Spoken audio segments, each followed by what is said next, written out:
পররাষ্ট্র উপদেষ্টা তৌহিদ হোসেন বলেছেন, আগামী নির্বাচন সরকারের জন্য বড় পরীক্ষা, সেক্ষেত্রে আইন শৃঙ্খলাটা খুব গুরুত্বপূর্ণ বলে মন্তব্য করেছেন তিনি।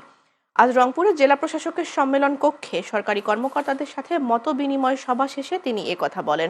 পররাষ্ট্র উপদেষ্টা বলেন, সবকিছুর ভিত্তি হলো আইন শৃঙ্খলা, এটি ভালো না থাকলে কোনো কিছুই অর্জন করা যাবে না। এ সময় পররাষ্ট্র উপদেষ্টা আশা করেন, একটি সুষ্ঠু নির্বাচনের মাধ্যমে আগামীতে একটি ভালো সরকার গঠিত হবে। এই মতবিনিময় সভায় উপস্থিত ছিলেন জেলা প্রশাসক মোহাম্মদ এনামুল আহসান, মহানগর উপ police commissioner Tofayel Ahmed, police super মারুফত হোসেন সহ জেলার বিভিন্ন দফতরের কর্মকর্তারা। সামনে একটা অত্যন্ত বড় টেস্ট আছে কিন্তু আমাদের, সেটা হলো যে নির্বাচন খুব বেশি দিন নাই, আপনারা জানেন। এবং প্রফেসর ইউনূস কিন্তু সবসময় বলছেন যে এটা একটা আদর্শ নির্বাচন হতে হবে, যেটা থেকে কারো কোনো কমপ্লেন থাকবে না, এবং সেক্ষেত্রে আইন শৃঙ্খলাটা খুব গুরুত্বপূর্ণ। কারণ যেই ক্যান্ডিডেটের হারার সম্ভাবনা, তিনি কিন্তু সবসময় গণ্ডগোল সৃষ্টি করার চেষ্টা করতে পারেন, এটা মনে রাখতে হবে। সেটা মনে রেখেই আমি আশা করি যে যথেষ্ট ব্যবস্থা নেওয়া হবে।